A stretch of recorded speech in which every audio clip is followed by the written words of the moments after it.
true story of friendship, strength, courage and an impossible mountain. The BAFTA-winning Touching the Void is over on our new channel, More 4 now. Here on Channel 4, is there anybody out there?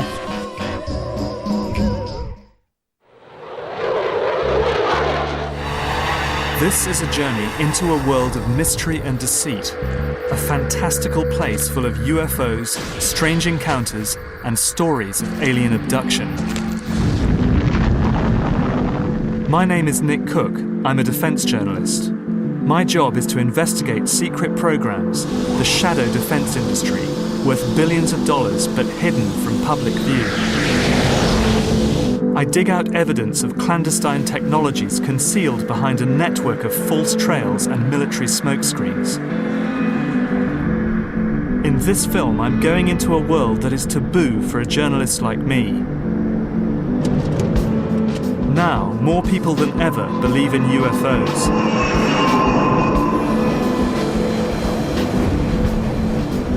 I want to know what really has been flying through our airspace. Do these sightings offer evidence of top-secret military and defense technology? Or do they hold the clues to something more mysterious? My plan is to trace the phenomenon through each decade, from early sightings of UFOs during the Second World War to the mass reports of alien abductions that swept America in the 80s and 90s. In between, I'll be investigating such landmark cases as the Roswell incident and the Zamora sighting to try to answer the question, are UFOs real?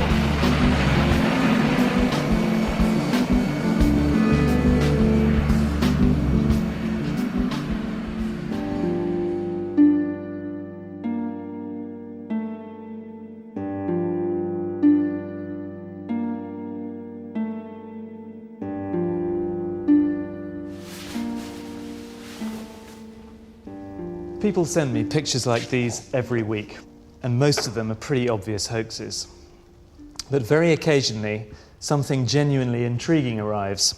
Like this one, for example, a picture taken by a Canadian Air Force pilot on a military exercise. And what it shows is indeed quite startling. I've seen many pictures like this, all of them taken by aircrew, people who are trained to record data. UFOs are a taboo subject in the military, and very much for an aerospace journalist like me. Pilots who report them risk being grounded, or perhaps even referred to a psychiatrist for an assessment. So these pictures tend to arrive on my desk anonymously, and for good reason. But these pictures resonate with me because the matter of who you share airspace with when you're traveling at twice the speed of sound really is a matter of life and death. I've spent 20 years writing about leading-edge aerospace technology. I've probably interviewed thousands of pilots in that time. A handful of them are reporting UFO incidents that are genuinely mysterious. I want to know what it is, though, these men are really seeing.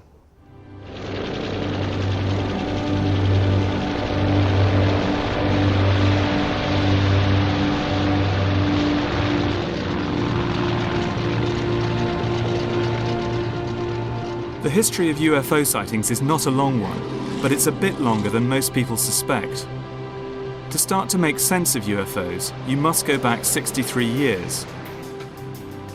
To the Second World War and these men, and what some of them saw in the night skies over Europe.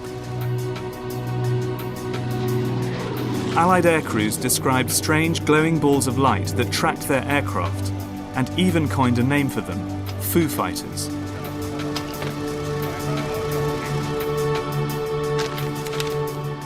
This is one of the first recorded reports of a UFO sighting.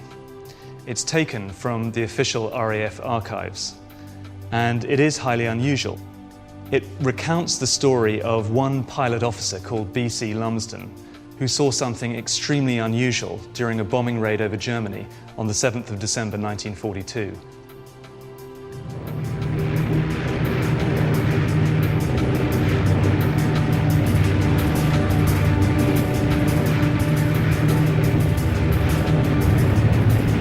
light on red too? We were cruising at 7,000 feet. when we discovered we had company, an orange-coloured light off the port wing. At first I thought it was tracer flak, but discounted this when I saw how slowly and controlled it was moving. What the hell is it? It seemed to be playing with Red Tooth, diving around the fuselage. Suddenly, it turned starboard and headed straight for us. I found it hard to make other members of the squadron believe me, but the following night, one of the squadron flight commanders had a similar experience, with a green light. It's gone! It's gone! It's gone!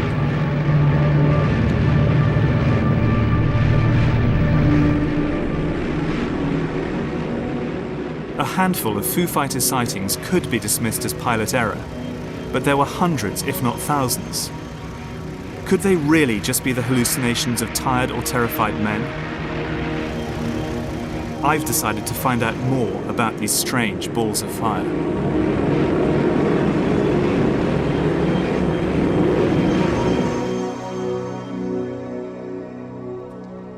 Military historians Dave Clark and Andy Roberts are leading experts on UFO sightings during the Second World War. People were seeing tiny balls of light, not much bigger than a beach ball, say, to full-blown flying saucers in the style that we would appreciate today. And there's a problem of reporting them at debriefing, because if you had bomber crews landing and saying, you know, we saw these peculiar lights chasing us for miles and miles and miles, some of the bomber crews I've spoken to were fearful that they'd get grounded for lack of moral fibre, for inventing things to get them grounded, some form of psychological problem. First, the RAF and the Air Ministry were extremely concerned because they thought perhaps it was some form of German secret weapon. And it is known that the Nazis did have some quite novel varieties of anti-aircraft, such as Scarecrow and things of that nature, which threw huge metal bars around in the sky, which people saw. And that was designed to unnerve people as much as to damage aeroplanes. These designs, lifted from secret engineering blueprints seized by the Allies at the end of the war, show just how radical the Nazis' aerospace programs were. And it was plans like these that were unsettling the Allied forces. Going through American files of the kind of technological plunder operation that they did on Germany after the war, they do describe technologies that could be pieced together to develop a kind of Foo Fighter type weapon. They were working on all these bizarre little things, but none of these things ever came to fruition. Had the war gone on much longer, or had the Germans won, then we may have seen these things develop in the same way that we saw the Americans develop space technology after the war. The evidence for Foo Fighters is intriguing, but I wonder whether there is anything more than the log reports by the pilots who described screaming dogfights with strange balls of light.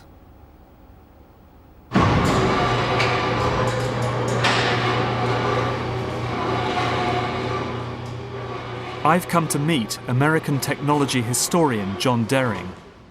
He has first-hand information on the development of Foo Fighters. I interviewed a German aircraft engineer who had actually worked on these vehicles in the prototype stage and in the early phases of production. These were vehicles that were unmanned. They were what we would probably best describe today as unmanned aerial combat vehicles. These were vehicles that were not just sent up for surveillance purposes, they actually had a purpose of remotely controlled to engage the Allied aircraft, the bombers in particular, by basically trying to apply a mechanism that was not necessarily a catastrophic destructive effect, such as blowing the Foo Fighter up and taking the aircraft down. This was intended to be something that could be reused multiple times. There's plenty of anecdotal evidence that Allied air crewmen saw these things over Germany, but what about hard evidence on the ground that this technology was actually pursued by the Germans? One of the reports that I have seen and looked over was in reference to a project in the Black Forest that involved a small vehicle that was specifically intended to be an interceptor for advanced air defense against Allied bombers. Now that document actually came from a U.S. intelligence officer, and so I have pretty high certainty that that was real.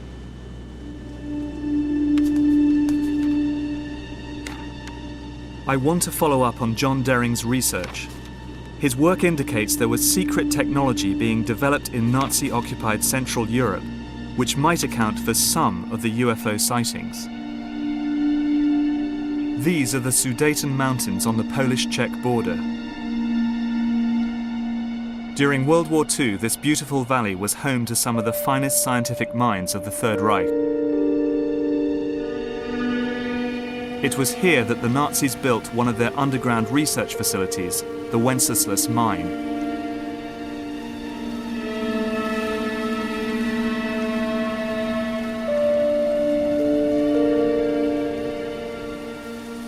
I'm meeting Polish military historian Igor Witkowski, who will guide me round the mine, a vast underground complex hidden away from Allied bombs, which Nazi slave labour carved out of the Sudeten Mountains. Example of a surface infrastructure being kind of a reflection of the underground facility, which was... It was here, in the desperate last months of the war, that German scientists worked around the clock to produce Kriegensscheiden, the war-winning technology that might produce a stunning knockout blow, even as the Nazis were being pushed back towards Germany.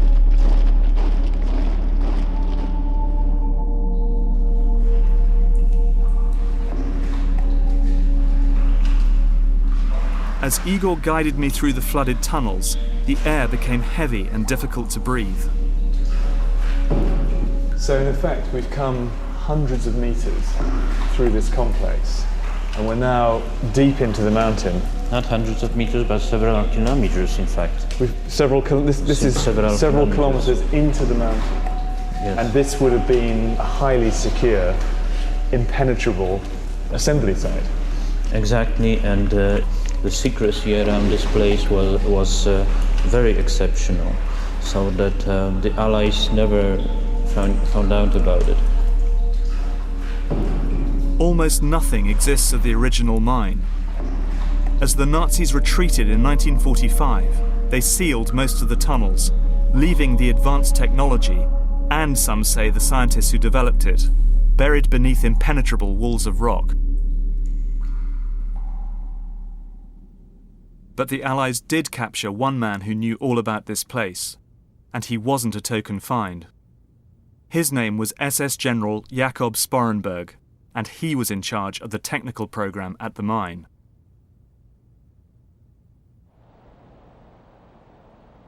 What he revealed astonished his interrogators. Indeed, I find it astonishing 60 years later. He spoke of a secret experiment attempting nothing less than to conquer gravity. He described a bell-shaped device that needed enormous amounts of electrical power. It was made of a hard, heavy metal and filled with a mercury-like substance that was violet in colour and glowed when under test.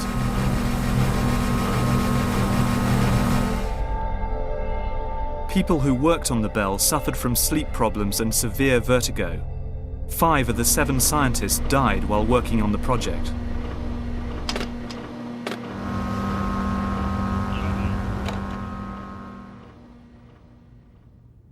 In a memo to Hitler, the scientists wrote, "It is in our opinion that the scientific results ascertained from our experiments with the bell are truly decisive for the war."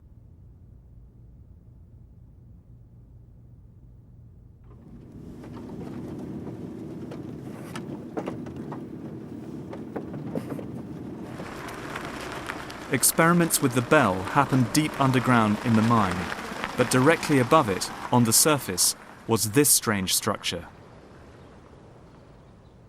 Called the flytrap, it first showed up on an Allied aerial reconnaissance photo in 1944.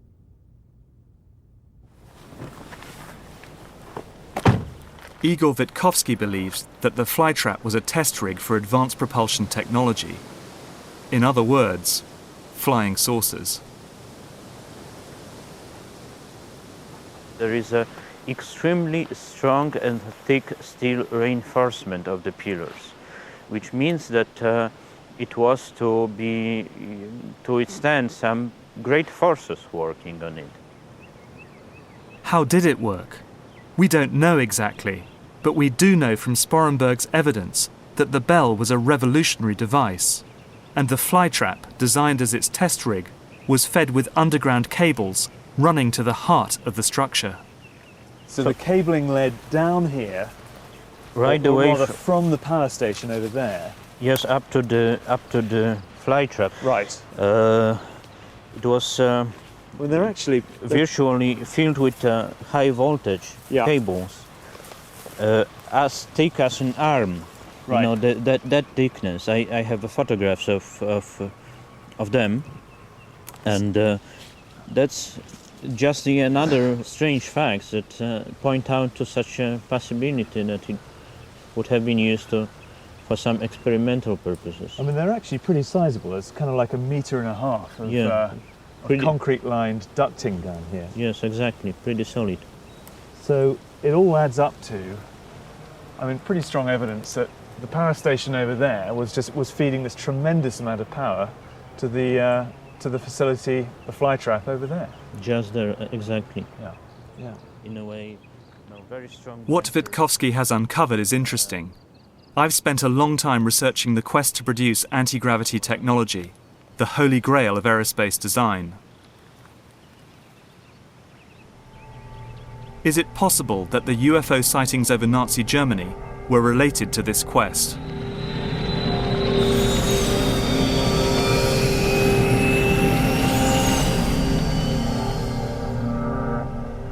There is a sense here that the Germans were engaged in very highly classified work, and that possibly they were engaged in anti-gravity type programs. What I do know is that many of these bizarre projects like the Bell did not remain in German hands. At the end of the war, they were plundered secretly by the American High Command and taken to the States.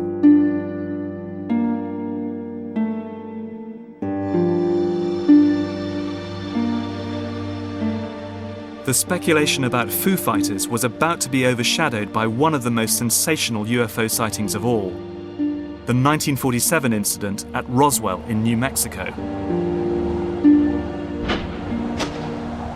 That's where I'm heading next.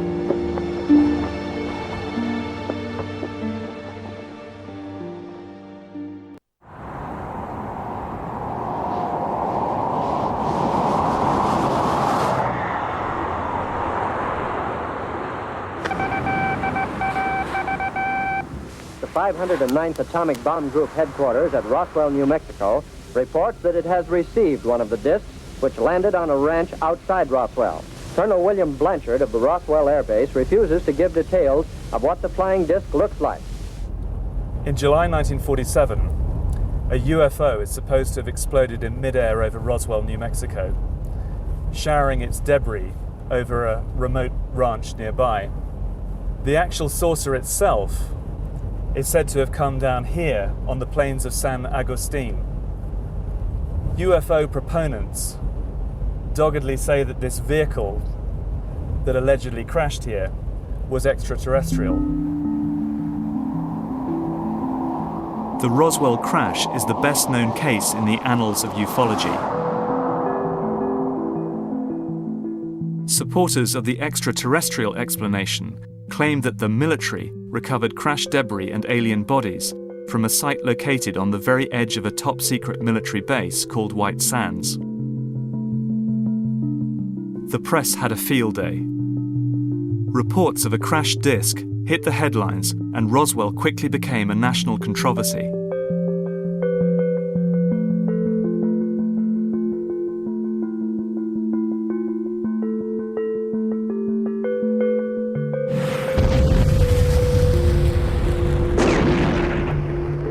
The military were quick to quash stories of bodies and saucers, but their denials just fueled the belief that they were hiding something.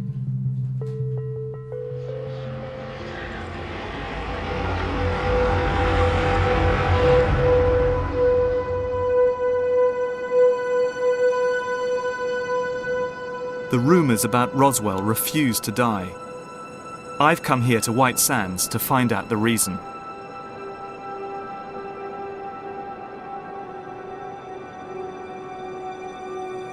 There's something strange about the sky here. I'm over 5,000 feet above sea level, and the air is crystal clear. I've come to meet Mike Smith and Wayne Matson, two ex-Air Force officers who have lived in the area for some time. Mike explains that the desert climate can throw strange shapes into the air.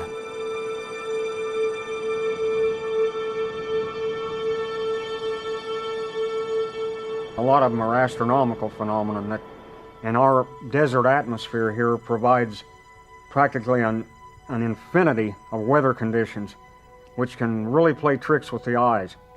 And I have seen things that were perfectly explainable that really looked like something totally extraordinary, but they were explainable. And as Wayne tells me, even cloud formations can be misleading. Lenticular clouds are often mistaken for UFOs. Pretty extraordinary, aren't they? Lenticular clouds the wind comes hitting the mountains, swoops up, and as it goes over the top, the clouds form. I have seen a half a dozen UFOs, lenticular clouds that were one, about a minute later, a second one, and so on. The cloud story may explain some of the unusual sights witnessed in this area, but it doesn't begin to account for the Roswell incident. Debris was recovered from the crash site, so there is physical evidence that something did come down on the plains of San Agustin. But the mystery surrounding Roswell comes from the fact that the US Air Force changed their version of events 3 times. I've discovered that one of those stories was linked to a covert military operation flying out of the Roswell area. Duke Gildenberg worked on a secret balloon program called Skyhook, designed to fly covert missions over the Soviet Union.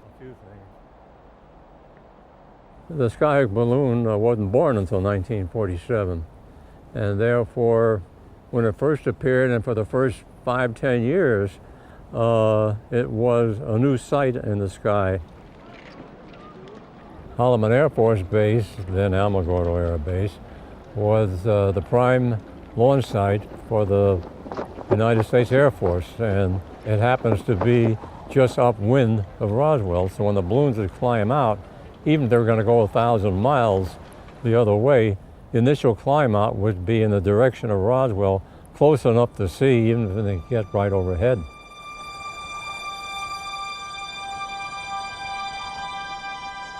Every flight we flew generated UFO reports. In fact, for a while, we were even using it as a backup tracking system. We call up a town and say, anybody see a UFO this afternoon? Yeah, one to the, okay, what direction? To the south? Okay, keep an eye on it. We allowed them to remain UFO reports, with the hope being that once they got over the Soviet Union, they'd still be registered as UFO rather than our reconnaissance balloons.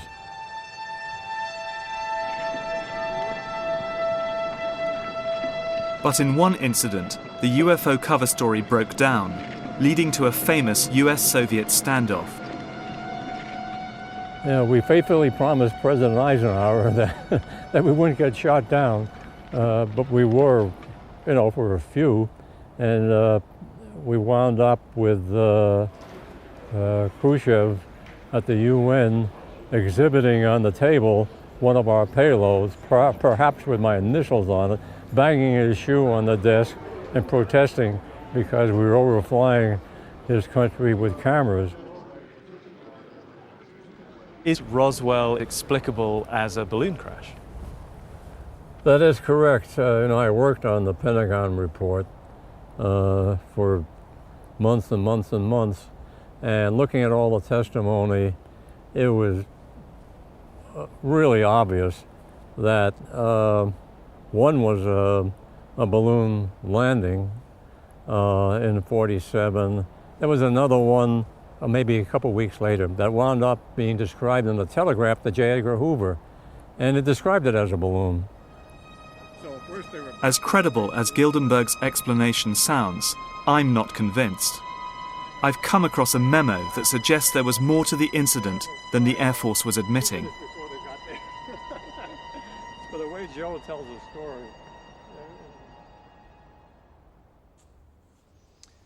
In September 1947, just a few weeks after the Roswell crash, General Twining, head of the Air Materiel Command, issued a classified memo to a small group of his senior officers outlining his concern about the rash of flying saucer sightings that had been seen across America earlier that summer.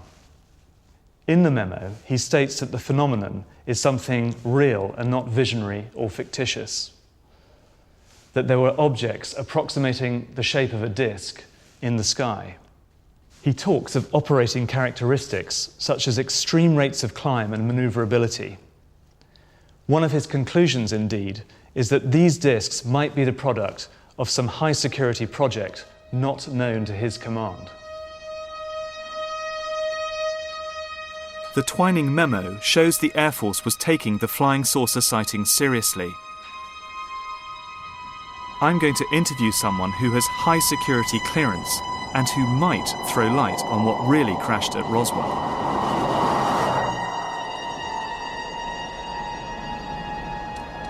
I'm here to see John Alexander, Vietnam vet, ex-Special Forces and military intelligence. He's taken a close interest in the Roswell incident. Part of the problem has been the government itself. On Roswell, they have been less than forthcoming. They've been caught time after time just overtly lying to the public. And so the government's credibility in this field is pretty damn low. So you can't, they can't come out and say, well, here's the truth today. Do you think that these vehicles have crashed to Earth, and do you think that the US military has recovered them? No. Why not? Why? I'll tell you why not, and this is where I get in trouble with everybody. I looked. I am, kind of the one person who has gone nose to nose with the head of all of the intelligence agencies and whatnot. We looked from a historical perspective. I can mention now that Edward Teller was one of the folks who was interested in my work in other fields. Edward Teller. He was the head of weapons research at Los Alamos and father of the H-bomb. If alien technology had been found by the military, he would surely have known about it. I actually had him over for dinner. We had this discussion. He was not opposed to the notion of UFOs. We always said if 5 people knew at that time, Teller would have been one of them, because understanding energy, and he was the one who was working on the most advanced energy source known at the time, and you get the absolutely not. So Teller told Alexander that whatever it was that crashed at Roswell, it was not extraterrestrial. But I still don't buy Gildenberg's story about a balloon crash. So my thoughts are moving back to the Second World War and the work of the German scientists. Could the American operation to capture those scientists and their technology offer any clues to what really happened at Roswell? In 1945, President Truman ordered a secret operation codenamed Project Paperclip. It instructed the US military in Germany to round up German scientists and persuade them to carry on their work in America.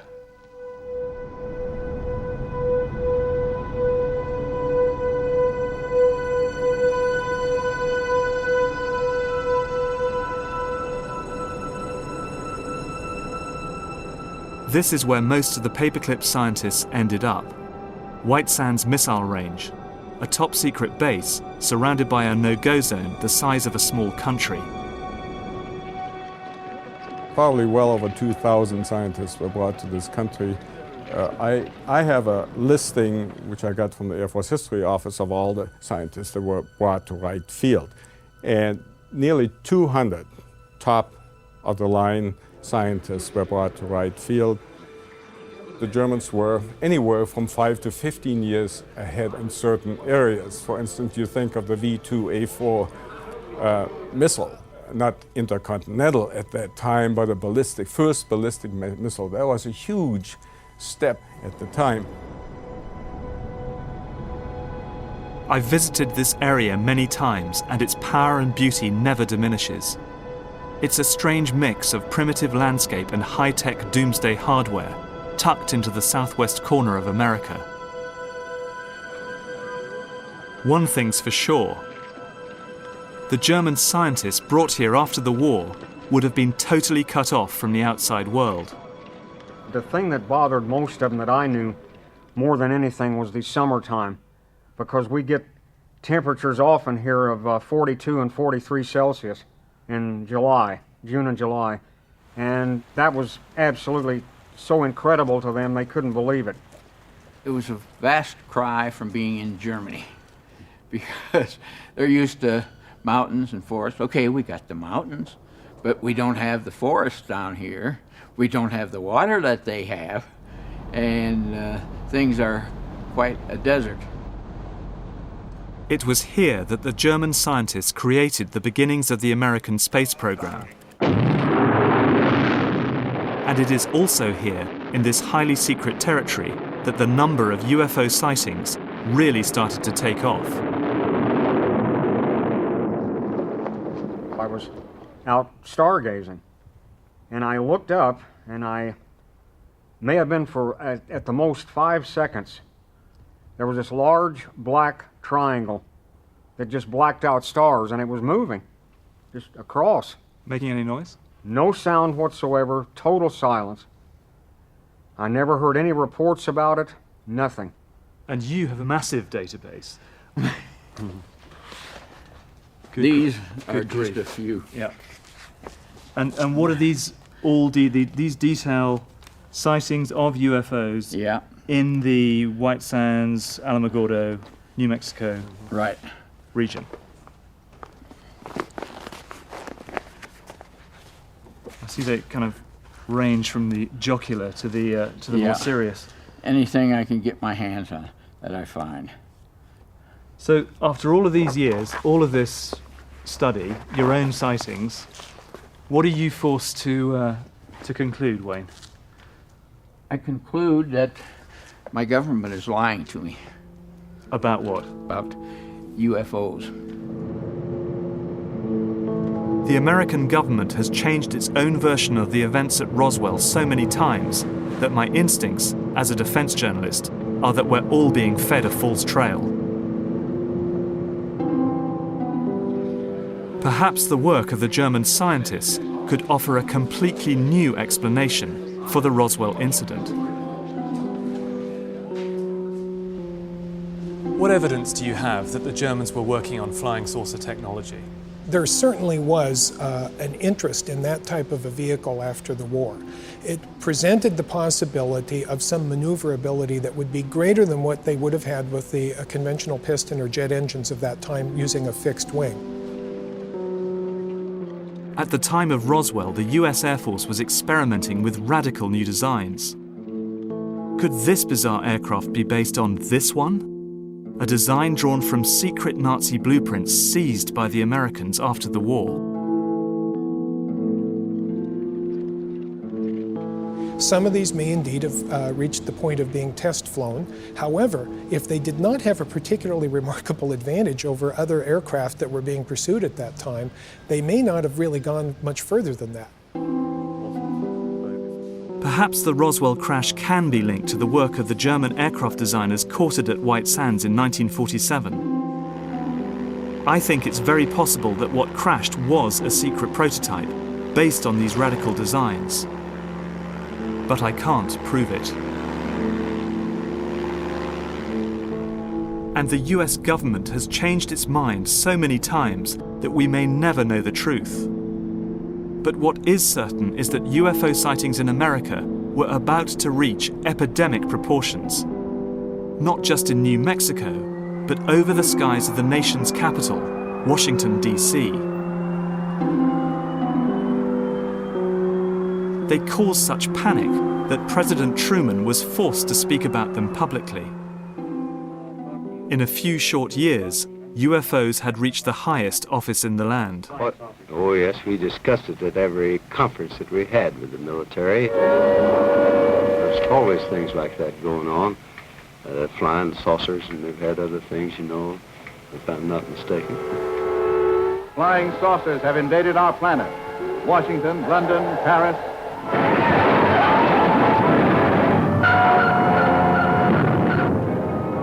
America was about to go saucer crazy. To the best of our knowledge, my wife and I are the only ones left alive.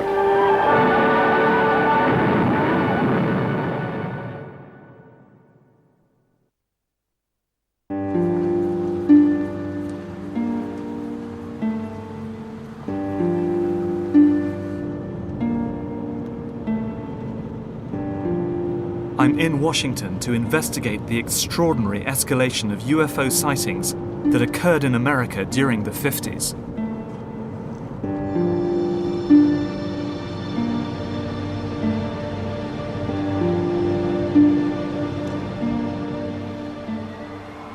In 1952, a series of strange lights were seen over Capitol Hill. UFOs had arrived in the political heartland of America, causing mass panic. In the midst of this big national flap, sightings occurred over Washington, D.C. This involved 3 radar sets in the Washington, D.C. area, which picked up targets that were traveling around in restricted airspace over the Capitol. This couldn't be ignored. It had all the makings of a national emergency. Whether it was alien visitors or, as many in the military suspected, advanced Soviet spy technology, the Air Force needed to act fast. Jets were launched against the UFOs, and the military made sure their actions made headline news. The intention was to reassure the public, and it might have worked, but for the fact the following weekend, the 19th of July, the UFOs were sighted again. 1,000 people called in reports, including staff from President Truman's office. The government had to be seen to act. This man, General Sanford of the United States Air Force, was given the job of reassuring the nation and explaining to people what they'd seen. In pursuit of this obligation, since 1947, we have received and analyzed between 1,000 and 2,000 reports that have come to us from all kinds of sources. Of this great mass of reports, we have been able adequately to explain the great bulk of them. So here he was saying specifically they're not a threat to the United States, the implication being the Air Force is doing its job when there's no threat out there, in spite of the fact that the Air Force internal documents had said, you know, well, it might be Soviet, and used that as a reason to investigate and so on. The Air Force's commitment to act on the UFO problem would result in one of the biggest military investigations in American history. The Air Force, which had secretly been investigating UFOs since 1947, were forced to set up an open inquiry. Called Project Blue Book, it promised to investigate each separate sighting report that was filed by the general public. In spite of Air Force intelligence claims there was nothing to worry about, the US Air Force was actually taking UFOs very seriously indeed. The man at the forefront of Blue Book's investigations was Dr. J. Allen Hynek. Hynek was employed by the Air Force. He interviewed thousands of witnesses and collated some of the public's most bizarre encounters. Have you ever seen a meteor with headlights? No, I've never seen a meteor with headlights. But one might see a meteor that looked like it had headlights. Well, however, I do not drink, and this had some kind of light on the back. All right, good, fine. Hynek was a skeptic. During the course of his investigations, he was able to attribute many of the sightings to natural phenomena. All of them saying that they saw it predominantly in an eastern direction. Now, if it had been extremely close to any one of them, it could not have been seen to the east by all the people. And observers west of Elgin, but Project Blue Book had severe limitations. No military sightings were included in its pages. Instead, they were immediately classified and buried deep in the files of the Pentagon. Much to Hynek's frustration, because reports by Air Force pilots, of which there were many, intrigued him very much. But now we can tell the story of one such sighting for the very first time. It involves the early reconnaissance missions by the United States over the Soviet Union.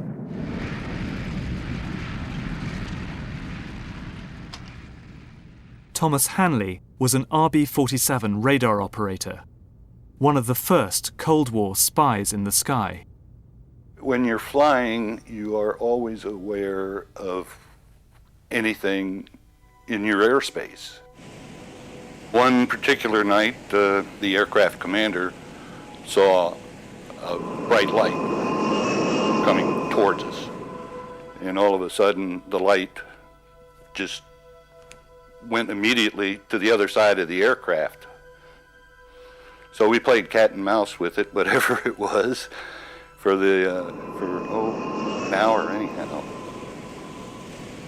But the ground was recording it, and they would lose it too on occasion. So there was something out there, something very strange. It was performing not like a normal aircraft would perform.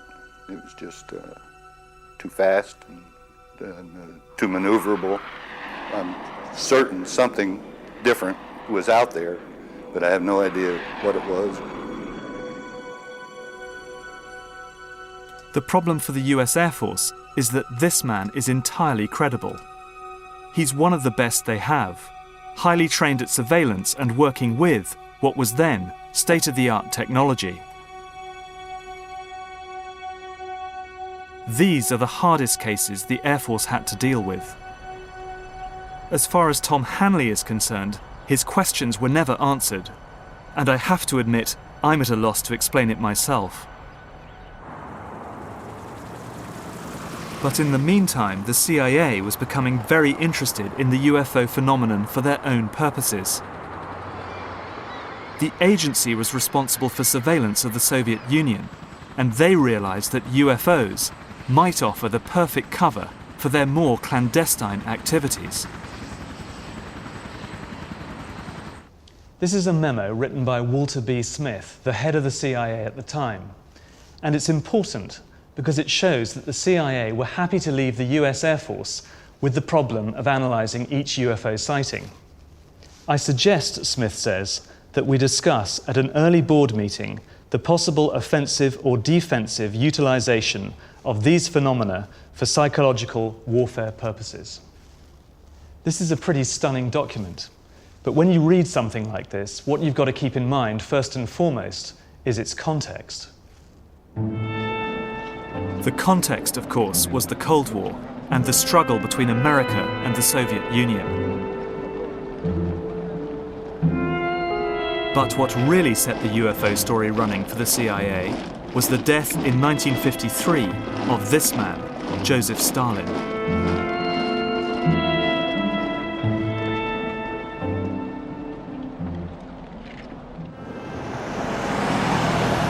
I'm going to meet the former senior analyst of the Soviet desk at the CIA, who can tell me exactly how the CIA set about manipulating the UFO story in order to gain the upper hand in the Cold War.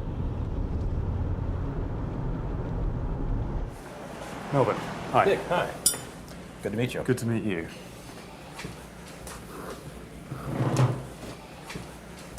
Eisenhower had only been in office for 2 months, and Stalin died rather suddenly. And Eisenhower called in some of his major people, not only policy people and political people, but intelligence people. And so he went around the table in terms of what do we know about the Soviet Union, what do we know about the contenders for power, what do we know about the direction the Soviet Union might take in its policy. And he asked people who were also there from the CIA.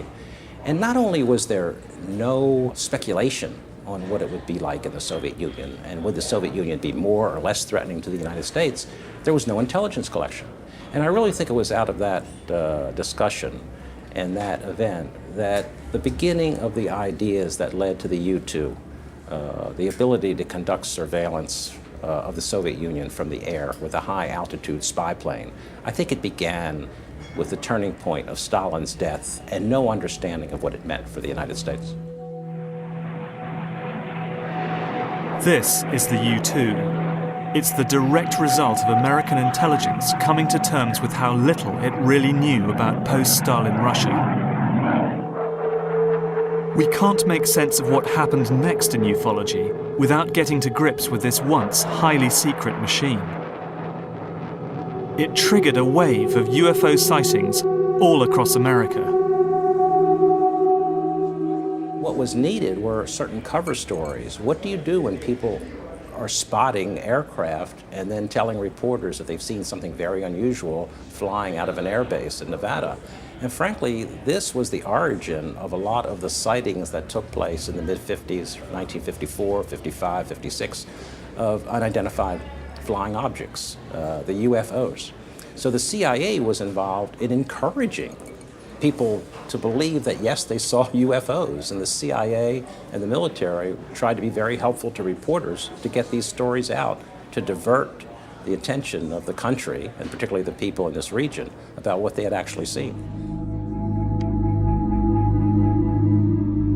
We believe that UFOs are real, that they are from outer space, and that they are intelligently controlled. And then it went into a small cloud. Again, we spotted as it came out of the cloud, and very shortly after that, it quickly disappeared.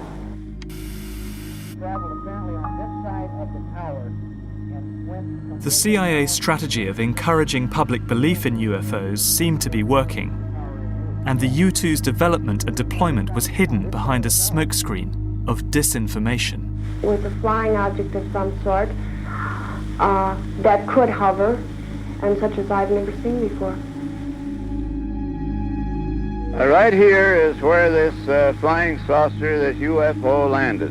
Right here about where I'm standing. And it was a big, huge thing, and I wondered what the heck it was. Now, within 2 or 3 seconds, it was out of sight. That was in the southwest, and easy, you might think, to dismiss out of hand. But this isn't. Life magazine, a highly respected part of the American scene in the 1950s. Popular, but hard-headed journalism. A very famous issue of the Life magazine that has Marilyn Monroe on the front. And if you can get your eyes off Marilyn Monroe and look in the upper right-hand corner, you see this, "Have we visitors from outer space?" or whatever the title was. The writers said, well, we have been to Wright-Patterson Air Force Base, where Project Blue Book was headquartered. We've looked through their sighting files. We've talked to the people who were in Project Blue Book and some Air Force generals and so on. And it appears that the Air Force is now treating this subject seriously. And their conclusion in the article was that, that we're right on the hairy edge of saying, yeah, there really are interplanetary visitors being involved here. That's what people are seeing. And the Air Force doesn't seem to be denying that. What the CIA has always done in these cases is to place false reports in the press. But you did have ways of supplying information to people you knew were Soviet assets or East European assets to send the Soviets looking in another direction.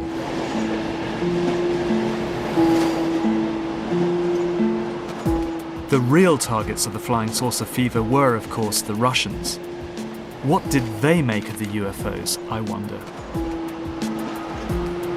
Уважаемые пассажиры, электропоезд до станции Аэропорт отправится в 18 часов 4 минуты. I've come to Moscow to talk to Igor Sinitsyn, a former KGB operative who was the personal aide to the Bureau's number 1, Yuri Andropov.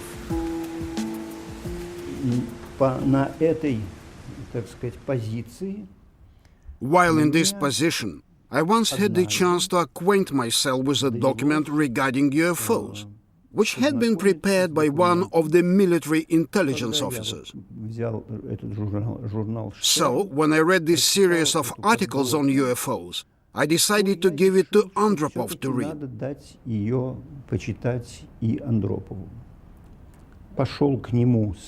Of course, I was somewhat nervous when I went to him with this article, because I thought that my boss would think that I was out of my mind.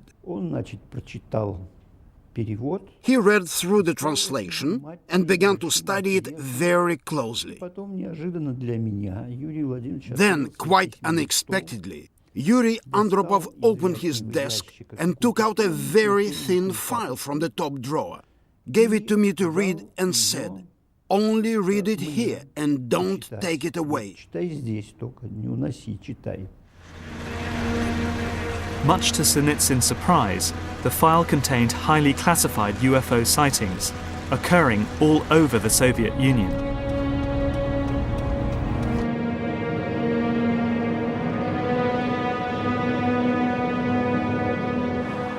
What people saw behind the Iron Curtain was what the CIA wanted them to see. Not classified American technology, but something from outer space. But back in America, the UFO story was about to enter a new phase. A reliable witness reported a clear sighting of a UFO and its alien occupants. The first convincing close encounter of the third kind.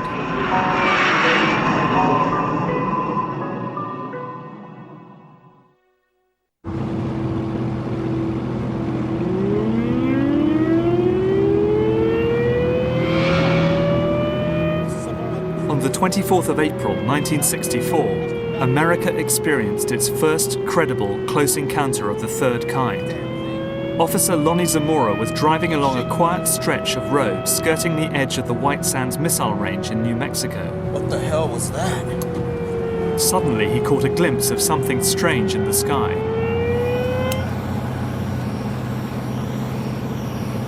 Whoa.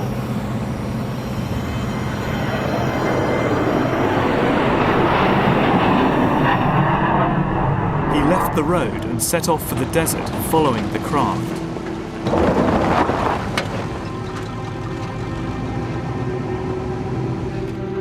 He caught sight of a shiny object, now landed, about 200 yards away. As he looked over, he saw two figures in white coveralls, close to what looked like a flying saucer.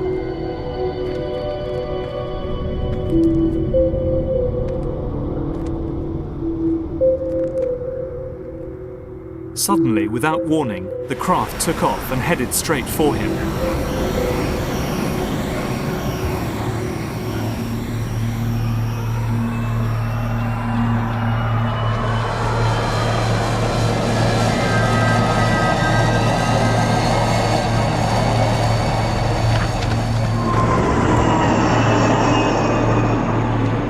And as quickly as it had arrived, it disappeared off into the distance at high speed. This statement by Lonnie Zamora is one of the most intriguing UFO reports on record. It made headline news at the time. Everyone acknowledged that Zamora was a first-class witness, a police officer, a man not prone to exaggeration. The Zamora case remains one of a handful of unexplained sightings in Project Blue Book. When investigators arrived at the scene, they found an impression in the soil, surrounded by burnt brushwood. Zamora was so distraught that he insisted on seeing a priest before handing in his report. The US Air Force was under pressure to explain what had actually landed. But there is one man who claims he knows what Lonnie Zamora saw. Duke Gildenberg had access to top-secret flight logs at White Sands and carried out the official investigation into the case.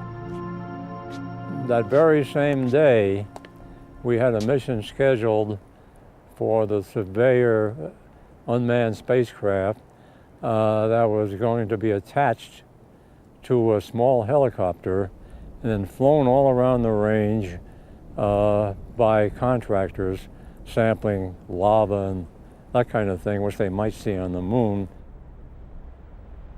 On board was the pilot, and then there was an engineer, and they were both in white coveralls. So to us, that identified it almost perfectly. It's too much of a coincidence. Two guys in white coveralls that were doing the mission anyway, and then the sampler, which left a print in the dirt that was identical to what it later left in the moon. I find it hard to believe Gildenberg's explanation. Zamora was a trained police officer, and I'm sure would have known the difference between a helicopter and a flying saucer. To try and make sense of what Zamora saw, we need to go back to the U-2 and to an event that shook the world in 1960.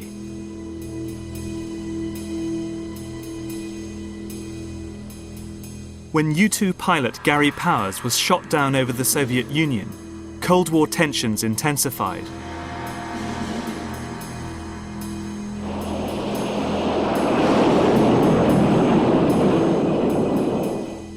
The wreckage of his spy plane was put on public display in Moscow. This was a huge propaganda coup for Khrushchev, and it signalled the end of the U-2's covert life.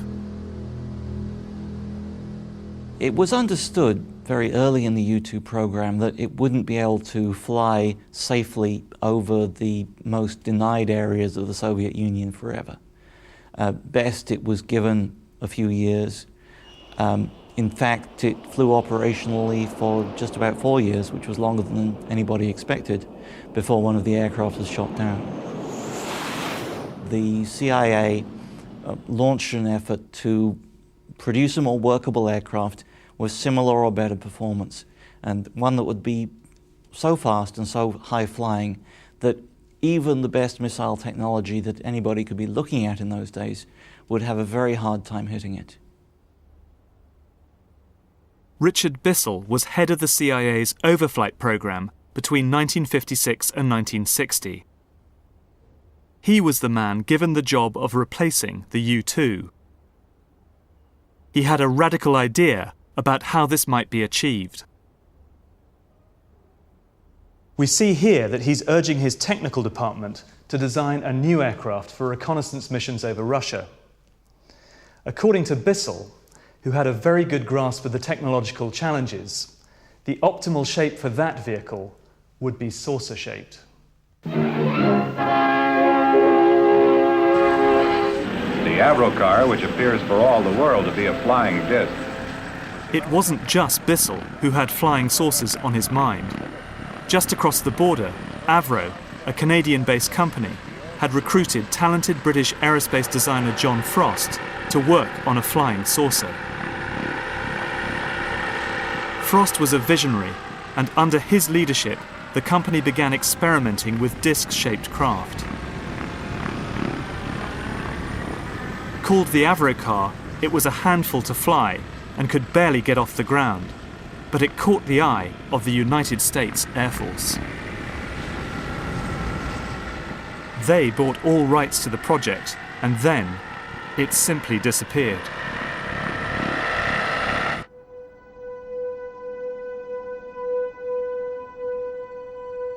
Nothing more was heard or seen of Avro's saucer designs for over 40 years.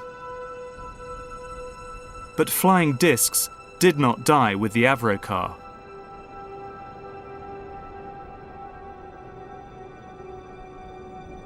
Buried in the depths of the archives, I've discovered some blueprints which reveal something quite fantastic. A supersonic saucer. Called the Silverbug, it was truly revolutionary. The plans show in detail a multi-jet engine craft that boasted amazing maneuverability and speed. It's an intriguing thought that this concept may tie in with the work of the German scientists who brought saucer technology to the US at the close of the Second World War. I believe Silverbug could explain what Lonnie Zamora witnessed in the New Mexico desert in April 1964. His description of a silver disc-shaped object appears to fit in with the Silverbug profile.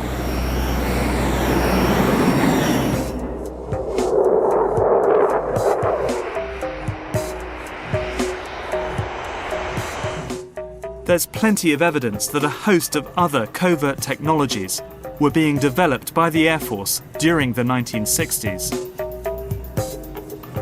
and many of the sightings on record at the time can be traced back to their secret testing programs. But I've heard there was a significant rise in sightings in the UK at the same time.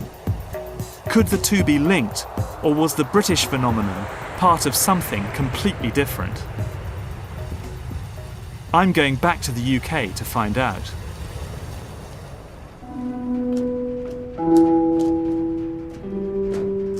I've decided to hunt for any evidence that the British government were concerned about UFO sightings.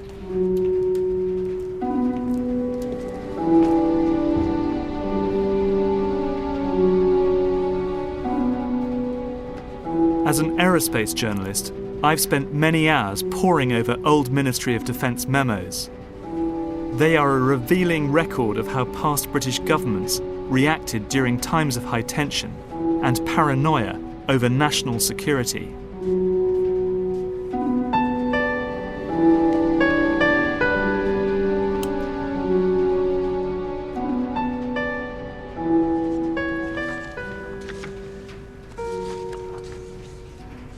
Well, there's a really sort of fantastic, typical British understatedness about all these reports emanating from the MOD round about the 1950s and 60s about UFO sightings.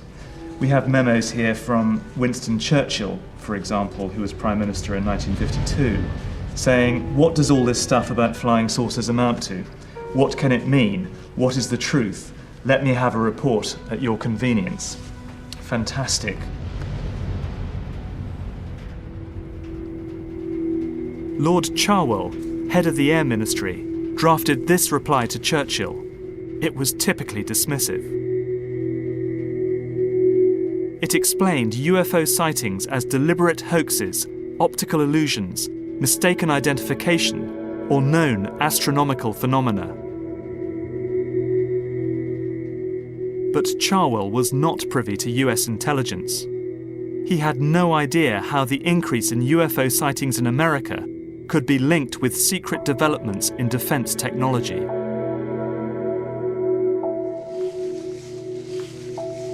Here we have quite an interesting file from the MOD, the numbers of unexplained, in inverted commas, aerial sightings reported to the Ministry of Defence from 1959 until 2000. The sightings rise modestly from 1959, when you have 22 sightings, and then up to 95 in 1966.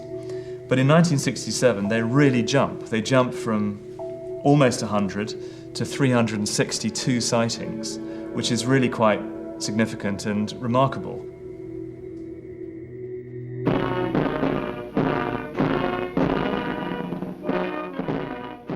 As the Cold War ramped up, there was a significant expansion of the American military presence on British bases throughout the 60s.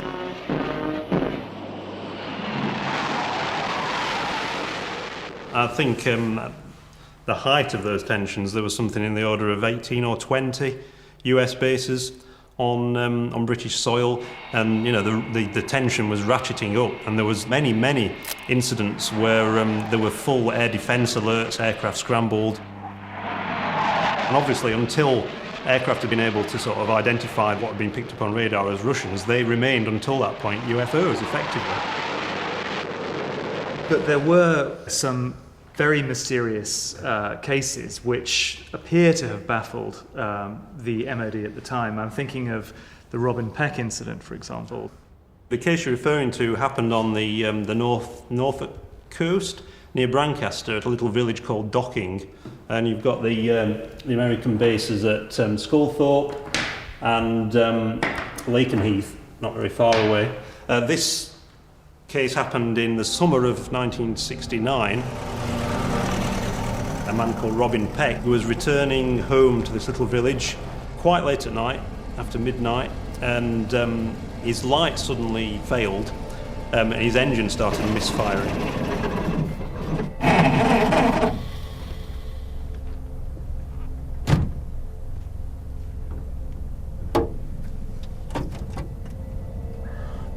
He felt this, what he described as like a wave of static electricity.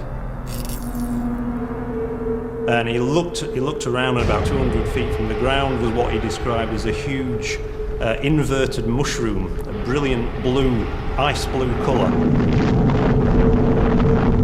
Suddenly, inexplicably, it just disappeared, almost in the blink of an eye, towards Norwich, leaving this glow in the sky. He was so shaken by what he'd seen that the following morning he went to the police station in Docking and made a full report. These reports went to the Ministry of Defence in London, and they were passed around from one division to another. They ended up with the Defence Intelligence people. And there was a little comment on the file that basically said, maybe this was a UFO. I could find no explanation in the Ministry of Defence archives revealing what Peck actually witnessed. Which is not surprising, since only a tiny group at the highest level of the MOD had any idea of what the Americans were flying out of these bases.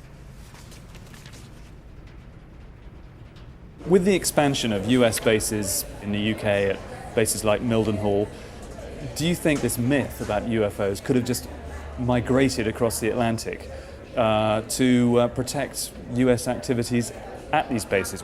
Well, really, you're dealing with a generic problem here. You're dealing with sophisticated technology, breakthrough technology, and trying to protect the origin of that technology and the capability of that technology.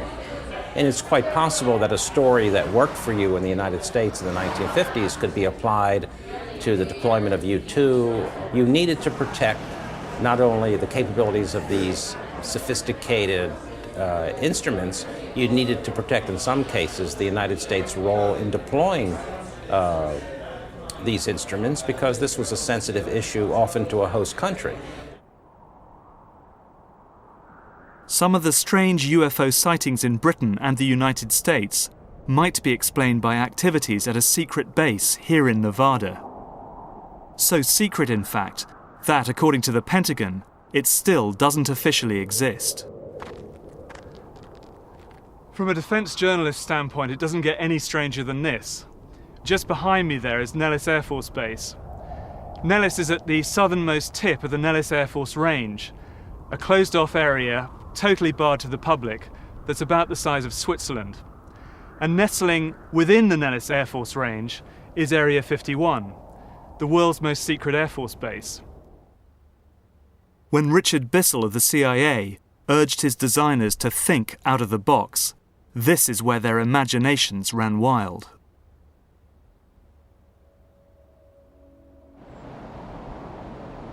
It's the testing ground for the US Air Force's most secret technology.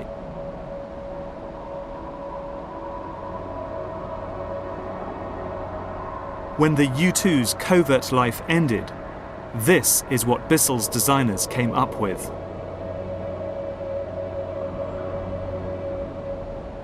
The Blackbird is the apex of aerospace technology. When the forerunner of this aircraft first flew, the CIA's A-12, in 1962, from Groom Lake, otherwise known as Area 51 in Nevada, its mission and the aircraft itself was super black. That is to say, it was a super classified aircraft.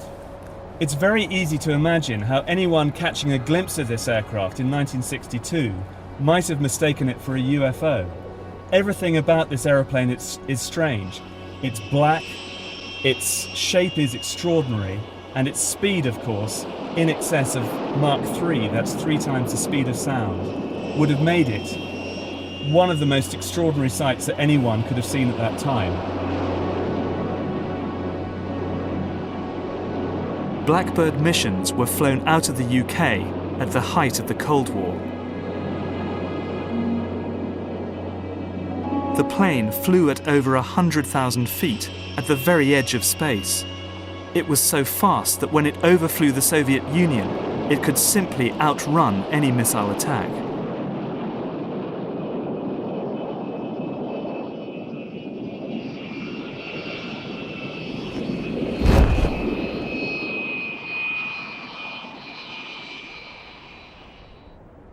But it wasn't so much American spy planes that were worrying the Russians. There was something else in the skies that was causing them alarm. An incident over the small town of Petrozavodsk would trigger the largest study of UFOs on the face of the Earth. Russia's X-Files had begun.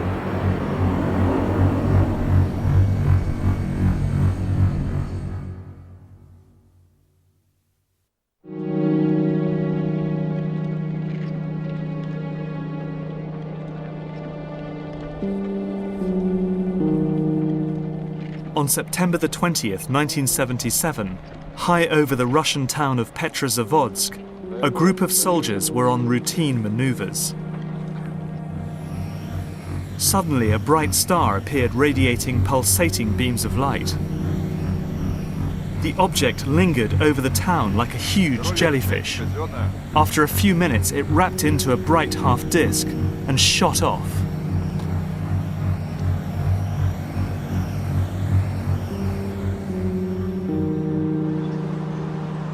News of the event reached the Kremlin, and Yuri Andropov, head of the KGB, gave an extraordinary order that the entire Soviet army should watch the skies for unidentified flying objects.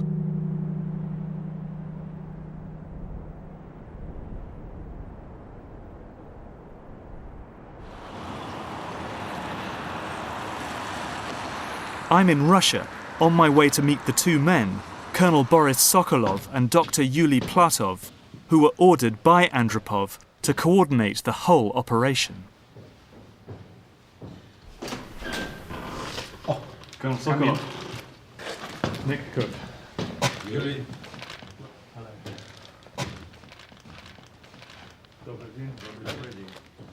Thank you. At that time, the army had a total of 7.5 million serving personnel, stationed across the whole of the Soviet Union, which comprised a sixth of the world land mass. The army controlled the monitoring of these abnormal events. In the beginning, these reports were numerous. Literally, every week there was someone who had seen a dish landing with somebody coming out of it. Even when a sighting was not considered sensitive, it was still stamped top secret.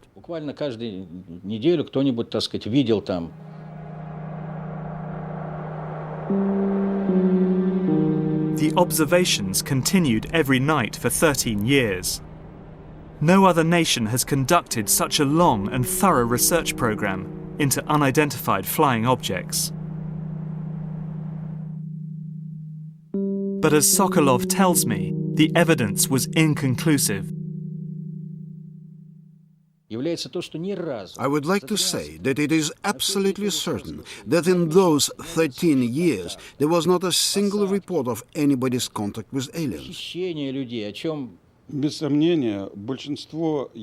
Most of the sightings, which were taken by observers and thought to be something abnormal, were in fact, as our research has shown, connected to technical experiments by our own military.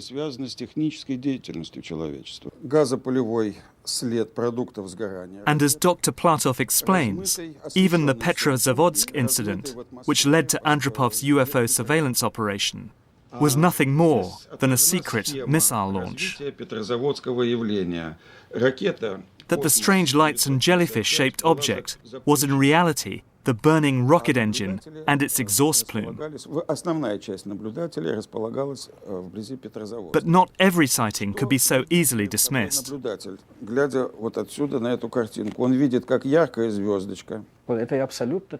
Even though we could explain some of these sightings, there were many unexplained events which caused scientists to scratch their heads and which still remain unanswered today.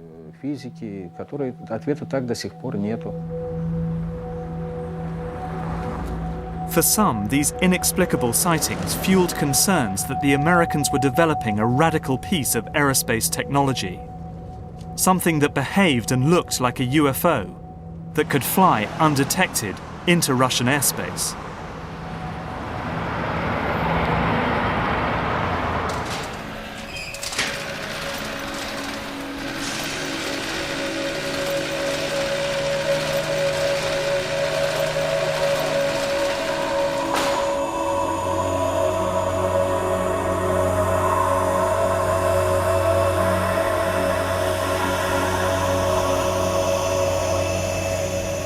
and the Russian fears were well-founded.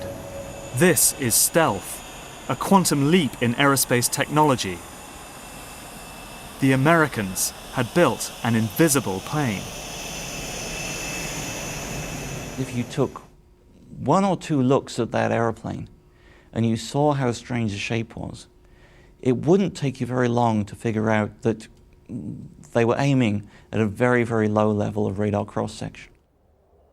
What was done with the first real stealth program was to produce something that had the radar signature of a small shotgun pellet or perhaps maybe a small bird.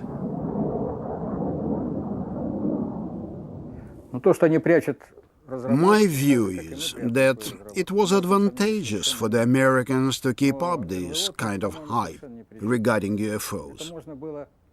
We guessed it was policy to conduct a campaign of misinformation as far as the general public was concerned. Stealth was an enormous breakthrough, and nobody out in the wider world really believed it was possible. Nobody could even imagine that it was possible to do that.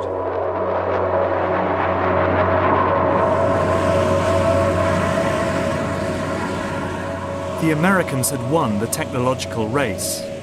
By waging a campaign of disinformation on their own people with the UFO cover story, the CIA were able to hide the existence of stealth from Soviet surveillance for 10 years.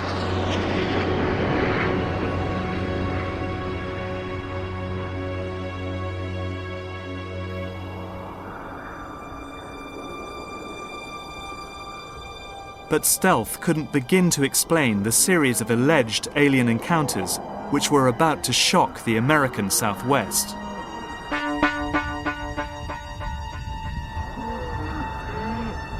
The rectum had been partially removed. The eyes were bulging out. I was horrified at the thought of what could do this in broad daylight. I really did believe something strange was going on. We had one up north where we believed the animal was paralyzed and was alive when it was being mutilated. These horrific events took place all over the plains of New Mexico, an area that had been witnessing UFO sightings continuously since the 1940s. I'm on my way to meet Edmund Gomez. Gomez was a cattle rancher farming right next to the town of Los Alamos, famous for the development of the atomic bomb.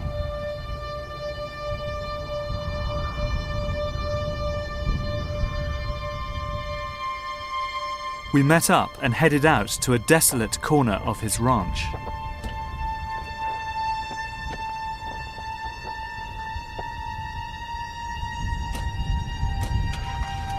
Where are we going? Where are you taking me to? I'm taking you to our animal graveyard.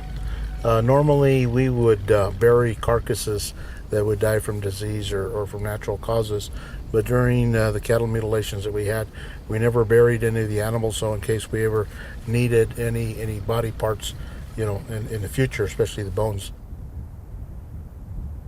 The mutilations themselves took place over quite a time period, didn't they? Yes, they on our ranches from 1976 through 1982, approximately.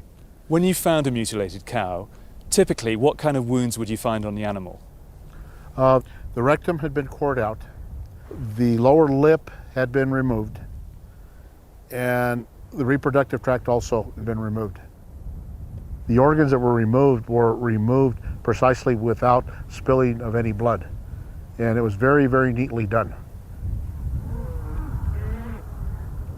Many of the ranchers believed the cattle mutilations were the result of UFOs, that aliens were dissecting the animals for experimentation.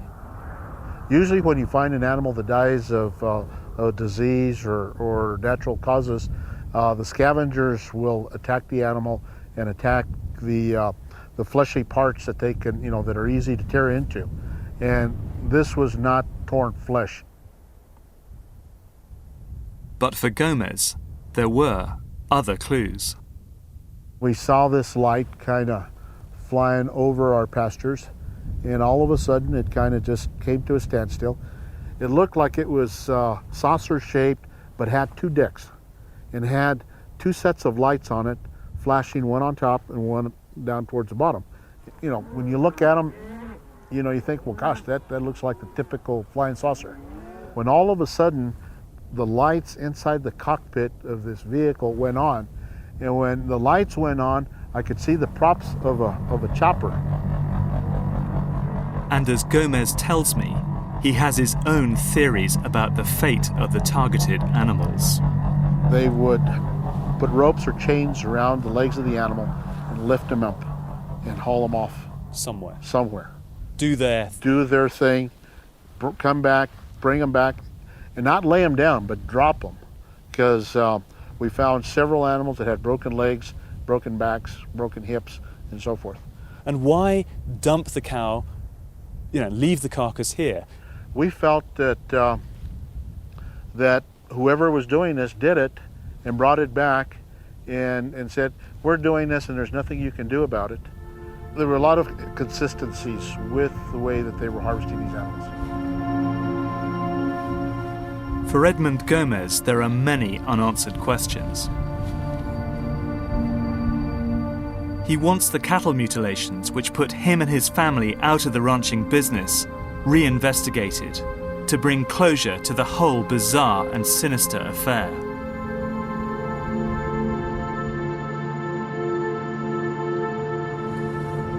Well, I think Gomez's hunch that this was some sort of covert testing activity was bang on the money. From the way the cows were mutilated, from the organs that were removed from the cows, it seems very clear that this was some kind of covert testing, covert monitoring program of some kind of contamination in that region.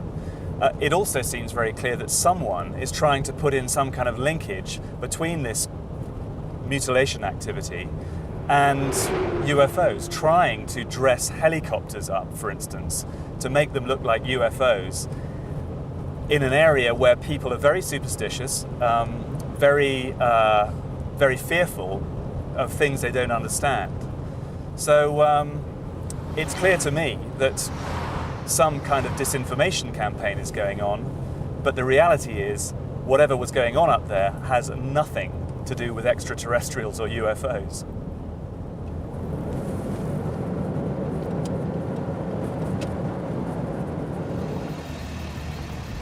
In the alien encounters I have examined so far, military and defense technologies seem to be at the heart of what's going on.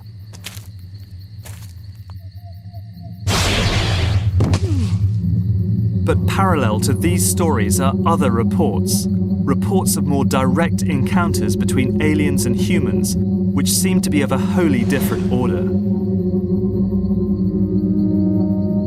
These are the chilling first-hand accounts of alien abduction.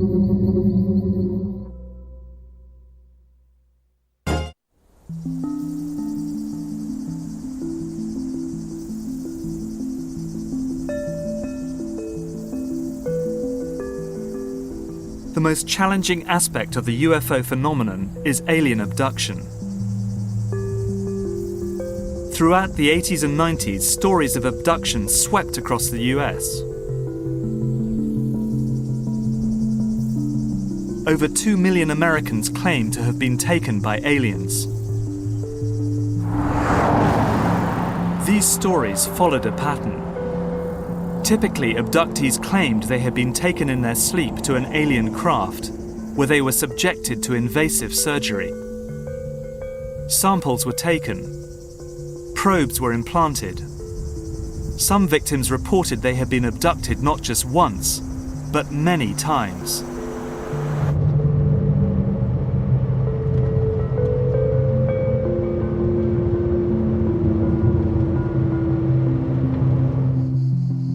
I've come to meet Travis Walton. He was the first alien abductee of this epidemic, and his story, which was widely reported, had a powerful effect on the public imagination. I caught up with him near the Apache Sitgreaves Forest in Arizona, where the whole incident unfolded. Well, Well, there was a group of 7 of us men. We were working up in the mountains, in the woods. We had a tree cutting contract up there. And we just finished a long, hard day's work, and we were headed home. We'd worked late that night, so it was starting to get dark. And as we were driving down this rough track there, we saw light coming through the trees. What the hell is that?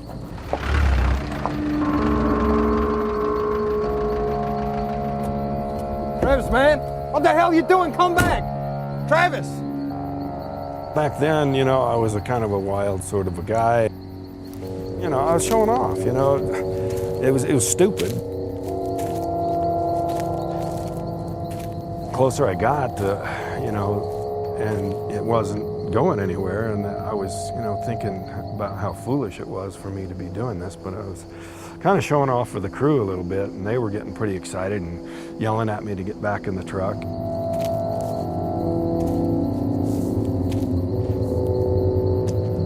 When I got up to it and I was standing there looking up at it, the sound suddenly got louder and it started to move, and it was making this sort of a rocking motion. And right at that instant, something hit me.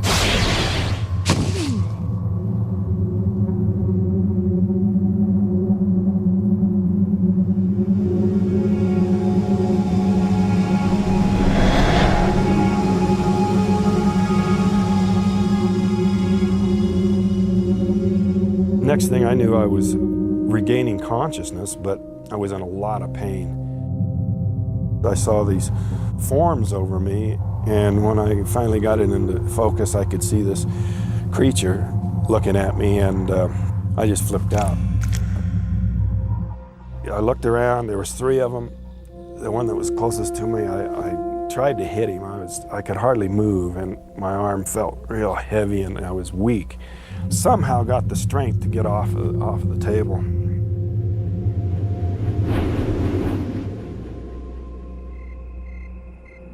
Several nights later, Travis Walton reappeared, dazed and confused. I didn't know how much time had gone by. There's something in the conversation, you know, made that apparent to them. He said, "Hey, feel your face," and I felt, and I had this, you know, week's growth of beard, and I was just totally shocked by this. I said, "You've been gone 5 days." I had enough trouble just dealing with the reality of this incredible thing that had happened to me, you know. It was just so hard to explain what I'd been through, and there was nobody to relate to, and, you know, 29 years ago, there was nobody to turn to, and I was just on my own.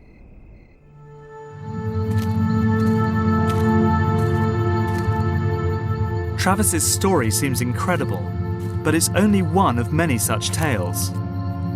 Does the weight of evidence add up to a believable pattern of abduction? In order to understand the nature of the contact experience in the 1980s, we need to look at the first reported cases back in the 1950s. They come here to commune with outer space. Start the message now, group. Here we go. We are your friends. We are your friends. Please contact us. Contactees were a group of people who claimed they'd been visited by human-like aliens from planets such as Venus and Saturn. Unlike Travis Walton's aliens, these visitors were reputed to be benign. We are your friends. Living in the shadow of the arms race, contactees preached peace towards all species, whether alien or terrestrial, and campaigned for disarmament. As Cold War paranoia reached its peak, the CIA ruthlessly misled the American people about UFOs in order to hide their surveillance programs against the Soviet Union. Melvin Goodman believes that the contactees were simply the victims of this dark political climate.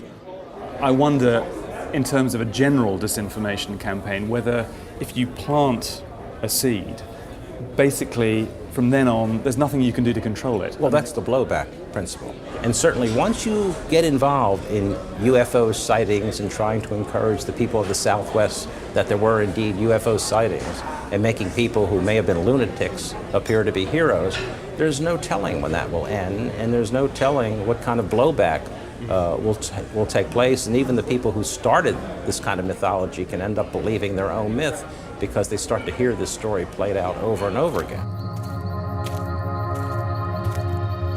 Of course, disinformation is a factor behind tales of UFO sightings and alien contact.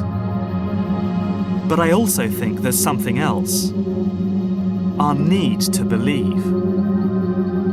Anthropologist Charles Ziegler has studied many abductee testimonies. These people were not mentally impaired. Many of them were, in fact, highly trained. They believed these things. It gave them the same kind of satisfaction that religion gives other people. The notion that we're not alone, that there is some entity that's looking after us, that there's a better place waiting for us when we die. The chief skeptic of all, Dr. J. Allen Hynek, who investigated UFOs for the US military, also became a believer. It was Hynek's interviews and expertise that formed the basis of the 1977 film Close Encounters, directed by Steven Spielberg. I think that we're all interested in having in the re-enchantment of the universe. We want to feel that there are transcendent things out there that we're not aware of and that bode good for the human race somehow. I think this is just a natural human feeling.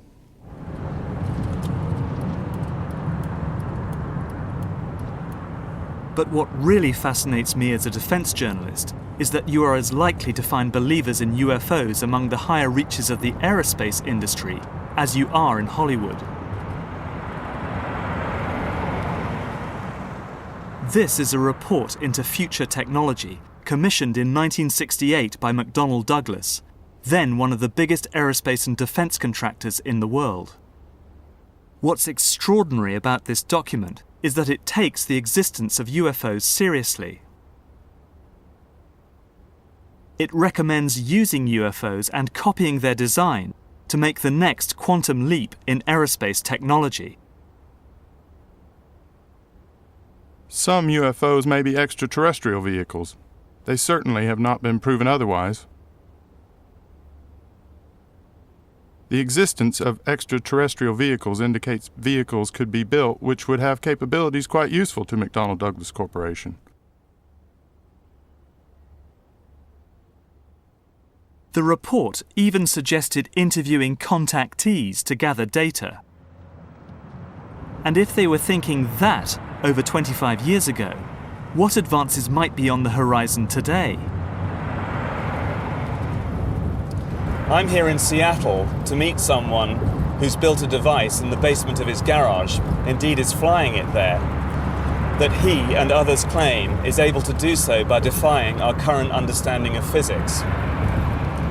As unlikely as it sounds, I'm wondering whether what I'm about to witness may just be our first small step towards the stars.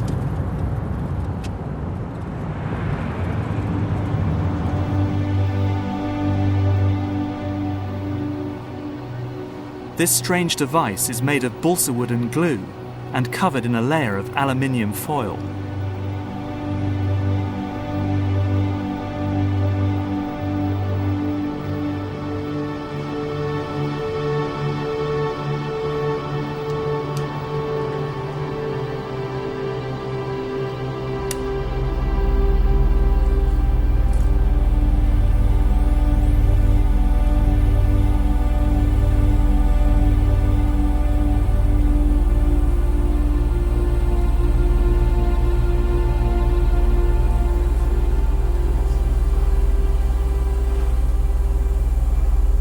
So Tim, tell me, why is this lifter demonstrating this levitational effect? Well, there's an interaction that occurs between the corona wire, which runs around the top, and the foil underneath. Yeah. And there's a 3 to 4 centimeter air gap in between there, and literally a high voltage electric field occurring. Now, there's been some controversy. Is this an ion wind effect? Is it the high voltage literally taking air molecules with it and creating an upward thrust? Or is it something more?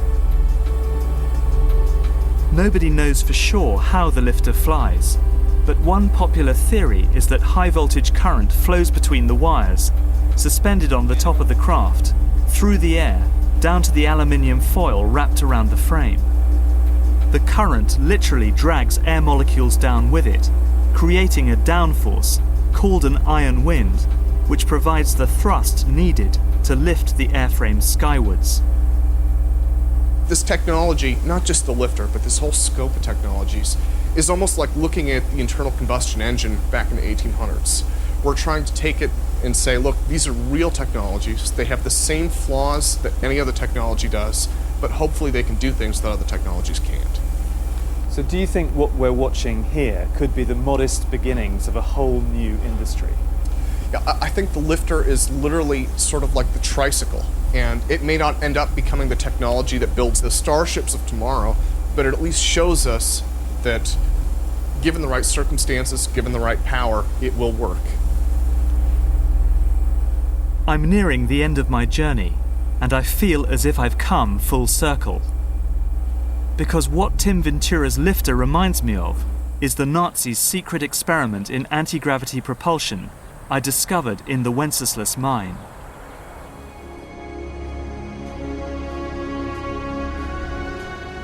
So what's the truth about UFOs?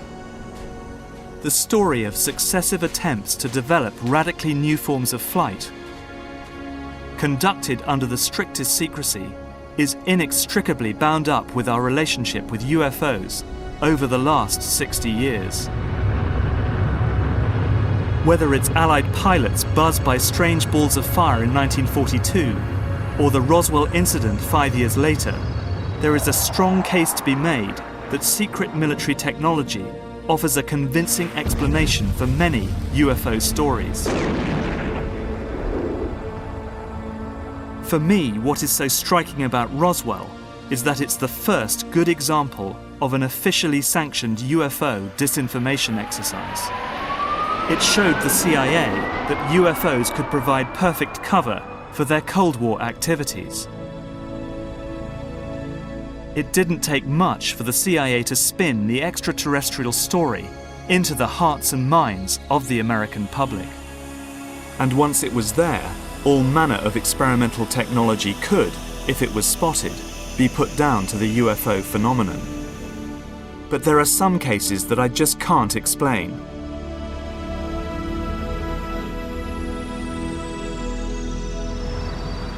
The sightings of UFOs over Capitol Hill in 1952 are still baffling. And Tom Hanley's aerial encounter remains as testimony to the possibility we are not alone. What is certain is that real-world UFOs, the man-made ones, continue to develop.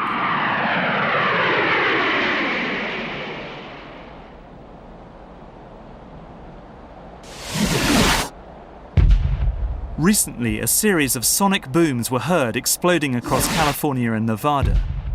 Something was in the sky that could be heard and felt, but not seen. Some informed observers, and I'm one of them, believe it was an aircraft traveling at several thousand miles per hour, a secret project known as Aurora. There is no trace of Aurora's physical existence, no evidence of government spending on its development or deployment. But there are tantalizing images that point to its existence. Pictures, for example, like this one. It shows a donut-shaped exhaust pattern, a sign perhaps that Aurora makes use of something called a pulse detonation wave engine.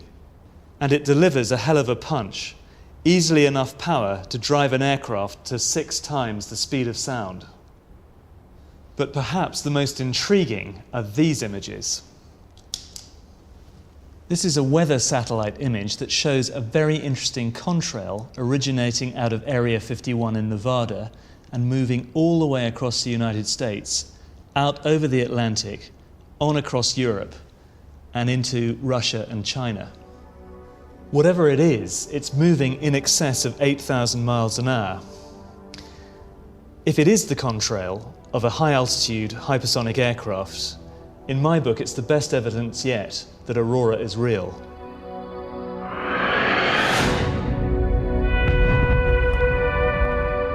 And Aurora's flights will probably give birth to a new wave of UFO sightings.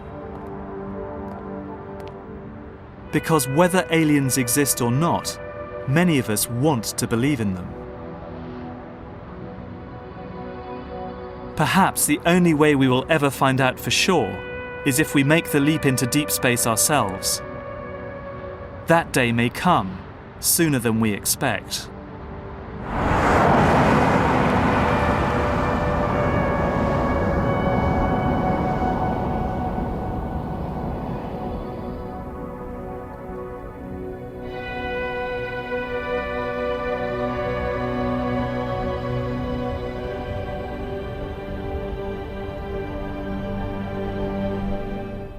UFOs, alien abductions, men in black. Are you brave enough to find out more?